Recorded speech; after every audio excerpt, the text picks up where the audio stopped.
At para naman sa ating fuel update, eto, bad news na naman sa ating mga motorista dahil panibagong kalbaryo na naman sa pagtaas ng presyo ng produktong petrolyo. Tumaas ang presyo ng gasolina ng 95 centavos kada litro at sa diesel naman ay nagtaas ng 1 peso and 30 centavos kada litro at tumaas din ng 1 peso and 25 centavos sa kada litro ng kerosene. Sa ngayon, ang presyo ng diesel dito sa refuel sa Mayapyap, ang kanilang diesel ay nasa 58 pesos bawat litro. Ang kanilang gasolina ay nasa 60.30 hanggang 60.80 bawat litro. Sa GT Oil, dito pa rin sa Mayapyap, ang kanilang diesel ay nasa 58.60 bawat litro. Ang kanilang gasolina ay nasa 60.80 hanggang 61.30 bawat litro.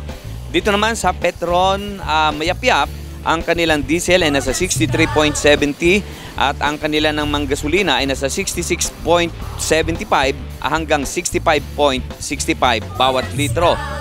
Ang dahilan ng pagtaas ng presyo ng produktong petrolyo ay sinabi ni Department of Energy Oil Industry Management Bureau Director 3, Rodelia Romero, na ang paggalaw sa presyo ay maaaring dahil sa kabawasan sa nakaimbak na langis ng US dahil sa tumataas na pangangailangan. Bukod dito, ang panawagan ng Iran sa mga miyembro ng Organization of Islamic Cooperation o OIC na magpatupad ng oil embargo sa Israel.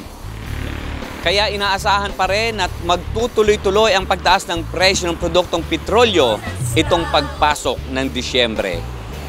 At yan ang ating fuel update kasama si Angel Mar Bumanlag at si Toman Sanal. Smile Supetran III para sa Balitang Unang Sigaw.